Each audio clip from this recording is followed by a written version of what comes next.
தமிழ்நாட்டில் வாழும் பணக்காரர்கள் பட்டியலில் 3வது இடத்துல இருக்கக்கூடிய சன் நெட்வொர்க்கோடைய நிறுவனரான கலாநிதி மாறன் அவருடைய வீடை தாங்க நம்ம இன்னைக்கு பார்க்க போகிறோம். இவருடைய மொத்த சொத்து மதிப்பு எவ்வளவு, இந்திய அளவில் பணக்காரர்கள் பட்டியலில் எத்தனாவது இடத்துல இருக்கார், அதே மாதிரி உலக அளவில் எத்தனாவது இடத்துல இருக்கார் அப்படின்றத பற்றியும் கலாநிதி மாறன் பற்றி பல சுவாரஸ்யமான தகவல்களையும் நம்ம இன்னைக்கு இந்த காணொலியில் பார்க்க இருக்கோங்க. இப்போ நம்ம இருக்கக்கூடிய இடம் சென்னை அடையாறு பகுதியில் இருக்கக்கூடிய போட் கிளப் அப்படின்ற ஒரு இடத்துல தாங்க இருக்கும். இங்கே தான் கலாநிதி மாறன் அவருடைய வீடு அமைஞ்சிருக்கு. உங்கள் முன்னாடி ஒரு காம்பவுண்ட் செவரு தெரியுது பாருங்கள் பெருசாக, அதுதான் கலாநிதி மாறன் அவருடைய வீடு. அங்கே தூரத்தில் நிற்கிற கார் வரைக்கும் இந்த காம்பவுண்ட் நீளமாக போகுதுங்க. அதே மாதிரி காம்பவுண்டோட இந்த பக்கம் பாருங்கள், இங்கே தூரத்தில் ஒரு கார் உங்களுக்கு தெரியும், அந்த கார் வரைக்கும் இவருடைய இடம் தாங்க. இதுக்கு நடுவில் தான் மிகப்பெரிய அளவில் ஒரு பங்களா கட்டியிருக்காரு. இந்த வீட்டில் வேலை பார்க்குறவங்க மட்டும் எத்தனை பேர்னு கேட்டால் நீங்கள் ஆச்சரியப்படுவீங்க. ஏன்னா சென்னையில் யாரோட வீட்லையுமே இத்தனை பேர் வீட்டு வேலைக்காக இருந்ததில்லை, அவ்வளோ பேர் இந்த வீட்டில் வேலை பார்க்குறாங்க. அது மட்டும் இல்லாமல் இந்தியாவில் இருக்கக்கூடிய மிகப்பெரிய பணக்காரர்கள் எல்லாருக்குமே பார்த்திங்கன்னா இந்த போட் கிளப் ஏரியாவில் கண்டிப்பாக ஒரு மிகப்பெரிய பங்களா ஒன்று இருக்குங்க. இப்போ நம்ம போட் கிளப் ரோட்டில் இருக்கக்கூடிய ஃபர்ஸ்ட் அவென்யூவில் மாறன் அவருடைய வீட்டை தான் பார்த்துக்கிட்டு இருக்கோம். வீட்டோடைய காம்பவுண்ட் செவரை மட்டும் பாருங்கள், கிட்டத்தட்ட 12 அடி உயரத்தில் இருக்குதுங்க. காம்பவுண்ட் செவர் முழுக்கவே பசுமையாக செடிகளை வளர்த்து அந்த காம்பவுண்ட் ஃபுல்லாகவே செடியை வச்சே மூடி இருக்கிறாங்க. அந்த அளவுக்கு ஒரு பிரம்மாண்டமான வீடு தான் கலாநிதி மாறன் அவருடைய வீடு. இவர் ஜூலை 24, 1965 சென்னையில் பிறந்திருக்காருங்க. இவருடைய தற்போதைய வயது 60 ஆகுதுங்க. இவர் சென்னையில் இருக்கக்கூடிய டான் பாஸ்கோ அப்படின்ற பள்ளியில் பள்ளி படிப்பை முடிச்சுட்டு அதே சென்னையில் இருக்கக்கூடிய லயலா கல்லூரியில் இளங்கலை வணிகமும் முடிச்சிருக்காருங்க. அதை முடித்த கையோட அமெரிக்காவில் இருக்கக்கூடிய ஸ்கிராரண்ட் அப்படின்ற ஒரு பல்கலைக்கழகத்தில் முதுகலை படிப்பையும் முடிச்சுட்டு சென்னைக்கு திரும்பியிருக்காரு. இந்த மிகப்பெரிய காம்பவுண்டுக்கு பின்னாடி இந்த மரங்களுக்கு நடுவில் ஒரு பிரம்மாண்டமான வீடு ஒன்று உங்களுக்கு இப்போ காட்சியளிக்குது பாருங்க. இதுதான் கலாநிதி மாறன் அவருடைய பிரம்மாண்டமான வீடு. வீட்டோடைய பின்புறத்தில் நம்ம இப்போ இருக்கோம். அப்படியே நம்ம வீட்டோடைய முன்புறத்தையும் நம்ம போய் பார்க்கலாங்க. சென்னைக்கு வந்த கையோட குங்குமம் அப்படின்ற வார இதழை பொறுப்பேற்று நடத்தக்கூடிய வாய்ப்பு கிடைச்சிச்சுங்க. ஆனால் இவருக்கு பெரிய அளவில் இந்த அச்சு புத்தகத்து மேலே ஆர்வம் இல்லாததுனால ஒரு காணொளி வீடியோ மூலியமாக ஒரு இதழை உருவாக்கணும்னு முடிவு பண்ணி பூமாலை வீடியோ இதழ் அப்படின்னு ஒன்று உண்டு பண்ணுறாருங்க. அந்த காலகட்டத்தில் இது ஒரு புதிய முயற்சியாக இருந்துச்சு.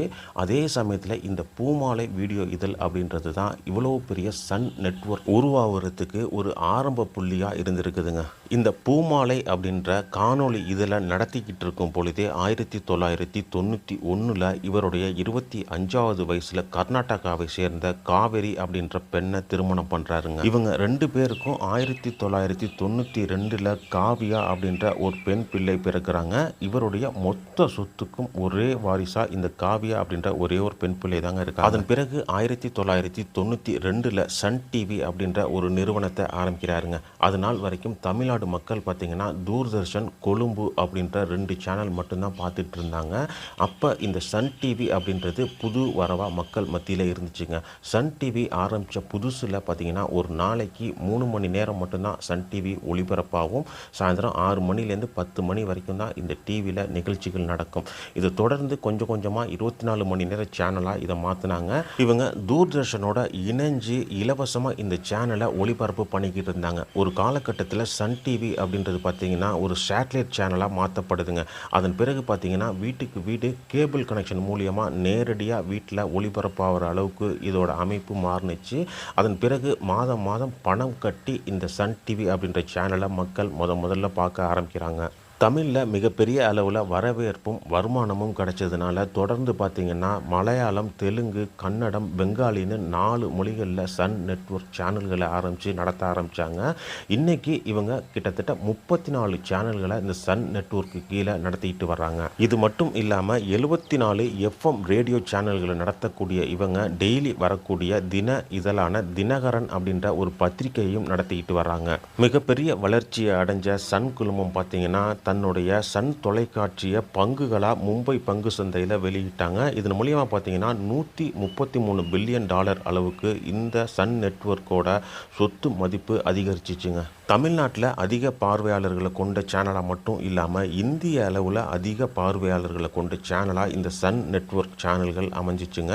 அது மட்டும் இல்லாமல் ஆசியாவிலேயே மிகப்பெரிய சேனல் நெட்வொர்க்காகவும் மாறுனுச்சு. இந்த மாதிரி மிகப்பெரிய வளர்ச்சியை நோக்கி மட்டுமே போய்கிட்டு இருந்த சன் குழும நிறுவனரான கலாநிதி மாறன் அவர்கள் ஸ்பைஸ் ஜெட் அப்படின்னு ஒரு நிறுவனத்தை ஆரம்பித்து இந்தியா முழுக்க விமானங்களை பறக்க விட்டுக்கிட்டு இருந்தாருங்க. அந்த சமயத்தில் தான் அந்த தொழில் அவருக்கு மிகப்பெரிய அளவில் கை கொடுக்காம இழப்பை சந்திச்சார். மிகப்பெரிய அளவில் நஷ்டத்தில் அந்த ஸ்பைஸ் ஜெட் நிறுவனம் போனதுனால அந்த நிறுவனத்தை விற்றுட்டு அதை விட்டு வெளியில் வர வேண்டிய கட்டாயத்துக்கு ஆளானார். கலாநிதி மாறன் அவருடைய தந்தை பார்த்தீங்கன்னா முரசொலி மாறன் ஒரு நாடாளுமன்ற உறுப்பினராகவும் மத்திய அமைச்சராகவும் இருந்தவர். அதே சமயத்தில் இவருடைய சகோதரர் கலாநிதி மாறனும் நாடாளுமன்ற உறுப்பினராகவும் மத்தியில் அமைச்சராகவும் பொறுப்பில் இருந்தவருங்க. அது மட்டும் இல்லைங்க, தமிழ்நாட்டுடைய முன்னாள் முதல்வர் கருணாநிதி பார்த்தீங்கன்னா கலாநிதி மாறனுடைய தந்தை முரசொலி மாறனுக்கு தாய் மாமன் முறை வேணும். இந்த அளவுக்கு மிகப்பெரிய அரசியல் பின்புலம் கொண்ட ஒரு குடும்பத்தில் பிறந்தவர் தான் கலாநிதி மாறன். இவங்களுடைய மொத்த சொத்து மதிப்பு எவ்வளவு அப்படின்றத பார்த்துடலாங்க.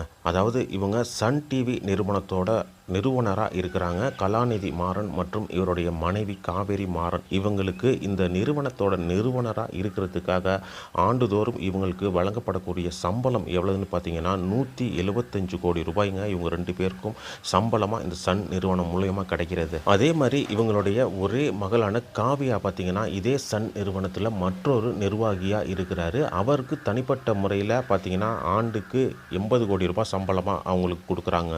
இவங்களுடைய நிகர சொத்து மதிப்பு எவ்வளவுன்னு பார்த்தீங்கன்னா 300 கோடி அமெரிக்கன் டாலருங்க. அதாவது இந்திய ரூபாய் மதிப்பில் பார்த்தீங்கன்னா 34,000 கோடி இவங்களுடைய சொத்து மதிப்பாக இருக்குது. இவங்க தமிழ்நாடு அளவில் பார்த்தீங்கன்னா 3வது இடத்துல மிகப்பெரிய பணக்காரர்களாக இருக்காங்க.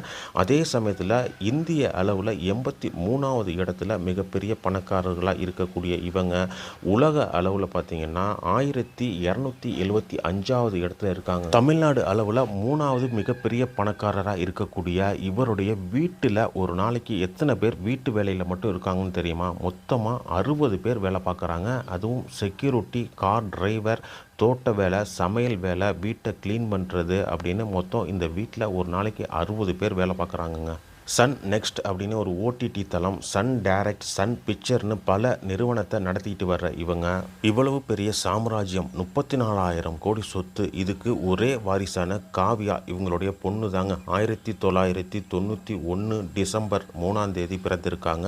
இவங்களுடைய தற்போதைய வயது 34 வயசாகுதுங்க. இவங்க Sunrisers Hyderabad, Sunrisers western, Sunrisers least அப்படின்னு 3 கிரிக்கெட் அணியை நிர்வாகம் பண்ணிக்கிட்டு வர்றாங்க. அது மட்டும் இல்லாமல் சன் டிவி நெட்வொர்க் நிர்வாகத்தோட இயக்குனராகவும் பணியாற்றிட்டு இருக்காங்க. இவ்வளவு பெரிய சாம்ராஜ்யம் கலாநிதி மாறனால உருவாக்கப்பட்டிருக்குதுங்க. 34,000 கோடி சொத்து. இவ்வளவு பெரிய நெட்வொர்க்கை உருவாக்கிய இவருக்கு ஒரே ஒரு வாரிசு தாங்க காவியா கலாநிதி மாறன் அப்படின்றவங்க. இன்னைக்கு அவங்களுக்கு 34 வயசாகுதுங்க. இது நாள் வரையும் திருமணம் பண்ணிக்காம தன்னுடைய தந்தையோடைய வாழ்ந்துக்கிட்டு வர்றாங்க.